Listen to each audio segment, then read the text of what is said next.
Bridge मंडल शोभा यात्रा के दौरान एक नाम बड़ा सुर्खियों में रहा था, मामन खान इंजीनियर, फिरोजपुर झिरका विधायक। कह सकते हैं कि मामन खान इंजीनियर को आरोपी बनाया गया था इस पूरे मामले में।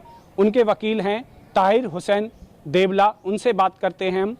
क्या था पूरा मामला, किस तरीके से जो मामन खान फिरोजपुर झिरका से विधायक हैं उनको लेकर इन्होंने जो लड़ाई लड़ी, किस तरीके से लड़ाई लड़ी, आइए जानते हैं उनसे क्या था पूरा मामला। सर, मामन खान इंजीनियर की बात करें, विधायक हैं फिरोजपुर झिरका से, मौजूदा विधायक हैं।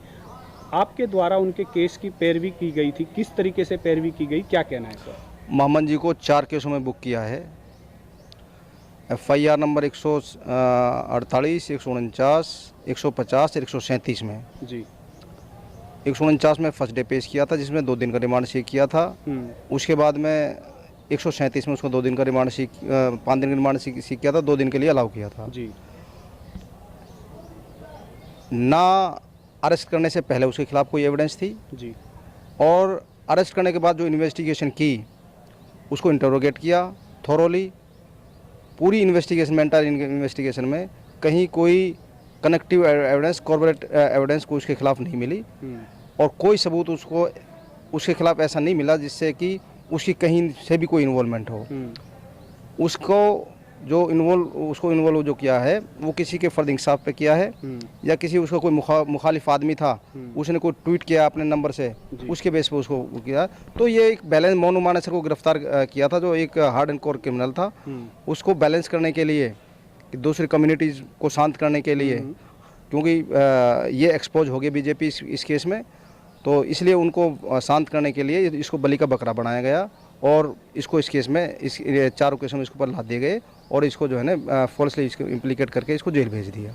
आपने कहा 4 इन पे केस लगाए गए थे। 4 केसों में कौन कौन सी धाराएं और जो धाराएं लगाई गई है उन पे क्या क्या सजा का प्रावधान बनता है? तकरीबन धारा कम ज़्यादा एक जैसी धाराएं हैं। आगजनी की धारा है 435, 436 और 395, 397 और 379 ए की थी, जिसमें लूटपाट है, स्नैचिंग है और झगड़ा करना है। 153 में बलवा, धार्मिक भावनाओं को भड़काने वाली बात है। और बस ये मोटी मोटी सी ये सेक्शंस थे।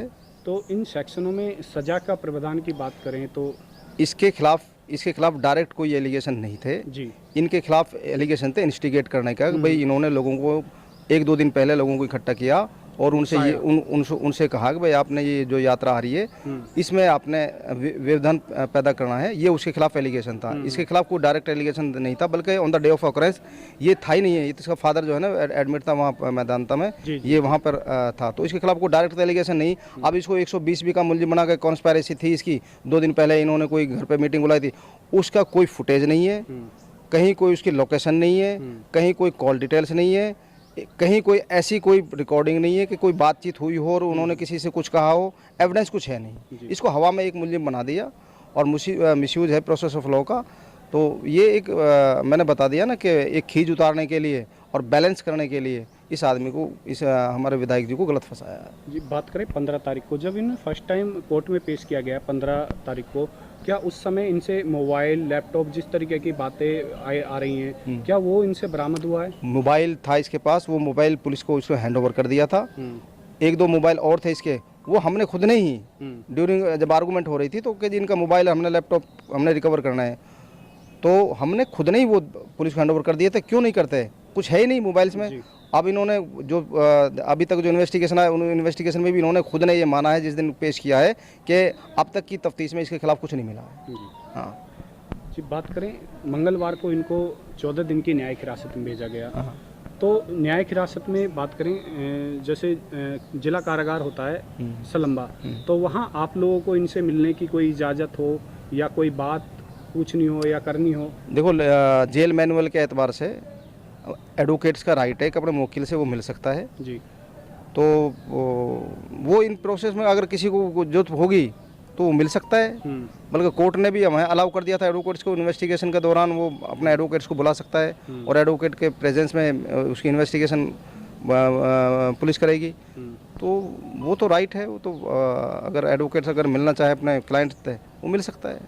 क्या कोई बात हुई है आपकी जेल में जाने के बाद? ना इस तरह- ना इस ऐसी कोई बात नहीं हुई उस दिन के बाद में। हम्म। कोई बात ऐसी नहीं हुई और बात करने की जरूरत भी क्या थी, अब उसको कस्टडी में भेज दिया। तो बात करें कस्टडी, जैसे 14 दिन की न्यायिक हिरासत में हैं, तो कितनी रिमांड के वो कहते हैं कि कितनी जल्दी उनको जमानत मिल सकती है, या उस पर किस तरीके से आपकी आगे की रणनीति रहेगी? देखिए केस और फैक्ट्स के हिसाब से तो ये डिस्चार्ज का केस था, तो मजिस्ट्रेट को अख्तियारात हैं कि प्रमेय फैसा अगर एविडेंस कोई किसी एक्यूज के खिलाफ नहीं जिसको पेश करे तो उसको डिस्चार्ज कर सकती है। तो वैसे तो इसके खिलाफ कोई एविडेंस है नहीं। अब रही बात बेल की, तो बेल में तब उसके लिए मशवरा करेंगे, जैसा भी होगा उस हिसाब से बेल फाइल करेंगे। क्या कोई एडवोकेटों की आपकी कोई टीम बनी है इस चीज़ के लिए? बट टीम क्या, जो मैं हूँ उसमें ताहिर हुसैन रुपड़िया जी हैं, रमज़ान चौधरी साहब हैं और 1-2 एडवोकेट और हैं, वो देख रहे हैं। तो बेल की पूरी तैयारी रहेगी अगली? कोशिश है, अभी हम फाइल करेंगे, अभी उसमें पूरा फैक्ट्स को और उसको सबको कंसिडर करके नहीं, और तो उसी हिसाब से बेल फाइल करेंगे। क्या हम कह सकते हैं कि क्या बहुत जल्द मामन खान को बेल मिलके जनता के देखो, हमें पूरी उम्मीद है, और देश में कानून का राज है, अदालत आखिर में आदमी अदालत से उम्मीद करती है, क्योंकि आजकल के हालात तो ये है कि सरकार से तो कोई उम्मीद कर नहीं सकता जी। और ख़ासकर जो एक जो कम्युनिटी है उसको जिस तरीके से टारगेट किया जा रहा है, वो तो उम्मीद कर ही नहीं सकता। तो हमारी उम्मीद तो अदालत से की तरह दरवाज़ों की तरफ है, तो हमें पूरी उम्मीद है कि अदालत सुनेगी और इसको बहुत जल्द बेल देगी। जी, धन्यवाद सर। जैसे कि अभी हमने ताहिर हुसैन देवला हैं उनसे बात करी, यह मामन खान जो हैं उनके वकील हैं। उन्होंने कहा कि हमें कानून पर विश्वास है, कानून पर विश्वास के तहत ही हम सारी आगे की जो लड़ाई है वह लड़ी जाएगी।